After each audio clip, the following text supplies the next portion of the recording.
Hi, this is Ru from University of Wisconsin-Madison. I'm here to present our research, understanding how low vision people read using eye tracking. This is a collaboration with Linda Zeng, Xinyong Zhang, Sanbrita Mondal, and Yuhang Zhao. Reading is a critical daily task for people to access a variety of visual information. However, it's challenging for people with low vision. Low vision is a visual impairment that cannot be fully corrected by eyeglasses and other standard treatments. There are different eye diseases that cause different low vision conditions, such as cataract, age-related macular degeneration, glaucoma, and more. As you can see from the simulation, these conditions can affect low vision people's reading ability in many different ways. Despite visual difficulties, low vision people prefer using their residual vision for reading. Low vision people usually bring materials close to their eyes to see details, and they use magnifiers to magnify the text. On smartphones and computers, they can use screen magnifiers such as lens magnifier and full screen magnifier. However, even with these reading aids, low vision people still have slow and unpleasant reading experience. Prior work shows that low vision people read 3.2 times slower than sighted people, even with screen magnification. So it's important to further understand their reading barriers when using these low vision aids.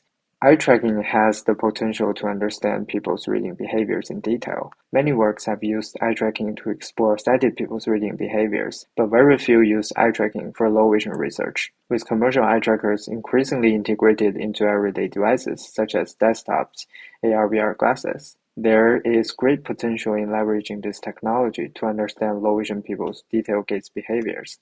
However, eye tracking can be challenging for low vision users for many reasons.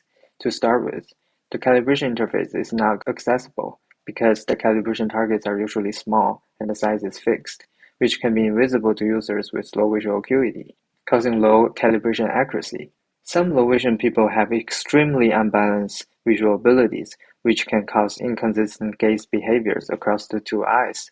Moreover, the appearance of eyes can be changed by particular eye diseases, such as cataract, causing recognition failure and high data loss. Some prior work has explored the possibility of using commercial eye trackers to track low vision people's gaze. For example, in this work by Ivanov et al., they found 11 out of 25 participants with tunnel vision failed in calibration. In Mouse et al.'s study, 5 out of 7 low vision participants demonstrated high data loss, which is over 50%. As a result, there is barely no work that uses commercial eye tracker to investigate low vision people's gaze usage and design gaze-based technology for them. To close the gap, first, we want to investigate the suitable gaze calibration and data collection method to collect high-quality gaze data from low vision people using commercial eye trackers.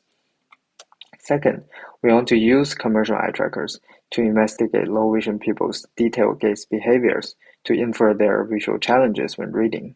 To achieve the first goal, we designed a more accessible calibration interface with adjustable targets and a dominant eye-based data collection method according to low vision people's unbalanced visual ability. With these improvements, we can collect comparable quality of gaze data from low vision and sighted users using a commercial eye tracker. In this talk, I will focus on our second goal. We seek to answer the following research questions. First, to understand what causes low vision people's low reading efficiency, we want to find out how low vision people's gaze behavior differ from sighted people during reading. Second, remember we have seen different visual conditions. We wonder how different visual conditions affect low vision people's gaze behavior in reading.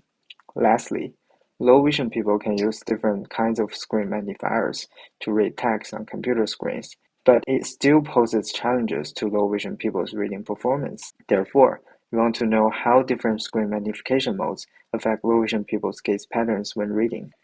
To answer these questions, we conducted a study with 20 low vision and 20 sighted participants. For low vision participants, we recruited people with diverse visual conditions to represent as many visual abilities as possible. This helps us to have a comprehensive understanding of the common difficulties for low vision people in reading.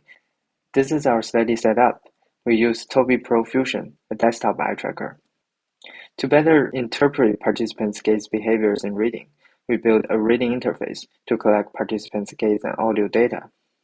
The reading interface by default is a text window. We call it regular mode. For low vision participants, we provided 3 magnification modes. First, the regular mode with the increased font size. Inspired by screen magnifiers on computers, we implemented a lens magnifier and a full-screen magnifier. Both magnifiers allow the user to adjust the magnification level. For all three magnification modes, low-vision participants could also adjust the font weight and text color. At the beginning of the study, we conducted an initial interview regarding participants' demographics and visual conditions. We then measured their visual acuity and tested low-vision participants' visual field with our simplified visual field test. We conducted gaze calibration for participants with our improved calibration interface. After calibration, participants were asked to complete multiple trials of reading tasks. All participants were asked to read 2 passages in regular mode.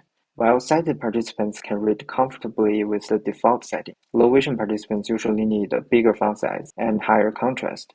We adjust the parameters for them until they feel comfortable with the setting. Moreover, we asked low-vision participants to read 2 passages using each of the 2 screen magnifiers to better understand their experience with screen magnifiers.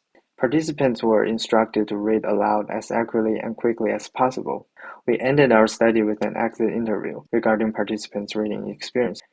We extracted eye movement events from the gaze recordings, and we are interested in the following eye movement events: fixations, saccades.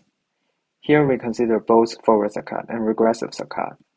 We also look at revisitation, which is the behavior that the participant revisits prior content during reading. We looked into line switching behavior, which is the process of locating the next line after the reader reaches the end of the current line. We define mean number of search lines, meaning the average number of lines that participants need to search before they successfully locate the correct next line in a passage.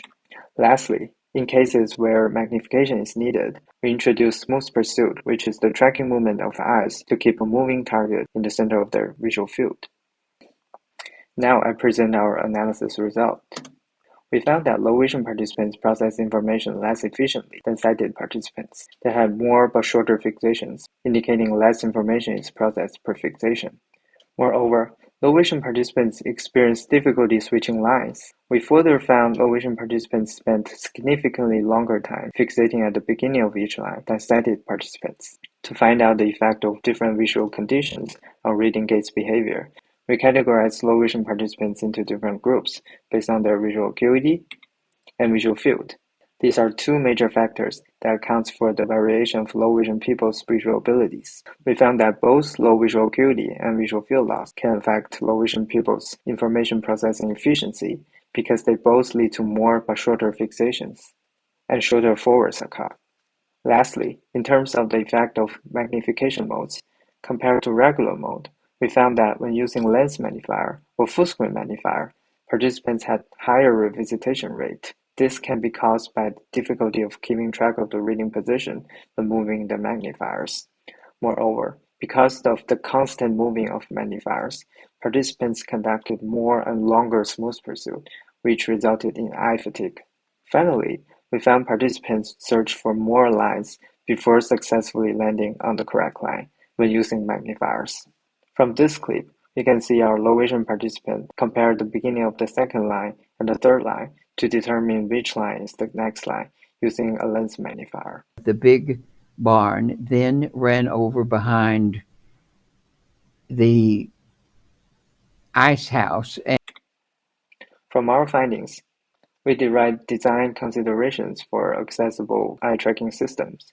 Future eye tracking calibration interface should consider different visual abilities and adapt to users' visual conditions.